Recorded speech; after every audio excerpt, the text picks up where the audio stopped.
আন্তর্জাতিক অপরাধ tribunal ১৯৭৩ act সংশোধন অধ্যাদেশ নিয়ে প্রসিকিউটর গাজী মনোয়ার হোসেন তামিম বলেছেন, মানবতাবিরোধী অপরাধ করলে বিদেশিদেরও বিচার করতে পারবে ট্রাইব্যুনাল।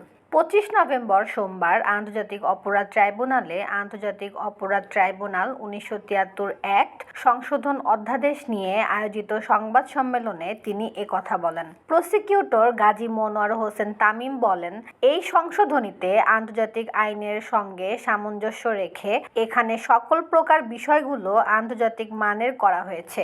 সরকার এটিকে গতকাল সংশোধন করেছেন।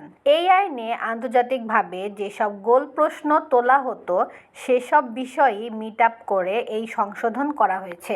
এই আইনে আগে ডিফেন্স কাউন্সিলের জন্য আলাদা বিষয় ছিল না। এখানে এখন এ বিষয়ে একটি স্পেশাল সেকশন করা হয়েছে। আগে আসামিদের শুধু স্টেটমেন্ট দেওয়ার সুযোগ ছিল, এখন এই সেকশন 17কে বিস্তার আকারে করা হয়েছে। এখানে আসামি তার সকল প্রকার সুযোগ পাবে। তিনি বলেন, আগে শুধুমাত্র বাংলাদেশের ভেতরে অপরাধ করলে এ আইনে বিচার করা হতো। এখন বাংলাদেশের ভেতরে অথবা দেশের বাইরে থেকে অপরাধ করলে তার বিচার করা হবে, অথবা বাংলাদেশের ভেতর থেকে যদি কোনো বিদেশীও এই অপরাধ করে তাকেও বিচারের আওতায় আনা হবে।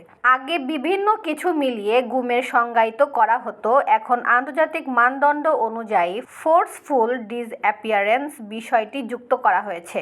গুমের জন্য স্পেশাল বিচারের ব্যবস্থা করা হয়েছে। আগে এই আইনে কোনো ক্ষতিপূরণ দেওয়ার বিধান ছিল না, সেটা এখন এই আইনে রাখা হয়েছে।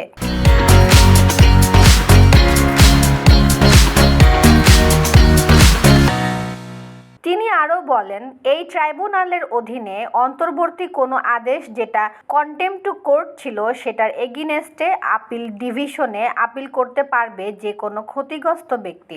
এখানে আগে ছিল আর্ম ফোর্সের বিরুদ্ধে, এখানে আপিল করা যাবে না। সেই শব্দটি এখন পরিবর্তন করে মেম্বার অফ ডিসিপ্লিনারি ফোর্স অর্থাৎ ৩ বাহিনীর সঙ্গে পুলিশ, র্যাব, বিজিবি, গোয়েন্দা সংস্থা সহ আনসার বাহিনীকেও এখানে যুক্ত করা হয়েছে। প্রসিকিউটর গাজী মনোয়ার হোসেন তামিম আরও বলেন, আগে আসামিদের ৩ সপ্তাহ সময় দেওয়া হতো আসামিদের প্রস্তুত করতে, এখন সেখানে ৬ সপ্তাহ সময় দেওয়া হয়েছে। আগে আমরা সবচেয়ে বেশি ফেস করতাম at the time charge hearing সকল সাক্ষীর নাম বা তালিকা দেওয়া হতো। এখন আইনের সেই পরিবর্তন এনে বলা হয়েছে defence is any stage of trial তাদের সাক্ষীদের কোর্টে উপস্থাপন করতে পারবে। এখানে বলে দেওয়া হয়েছে এই সংশোধনী ২০০৯ সাল থেকে কার্যকর হবে।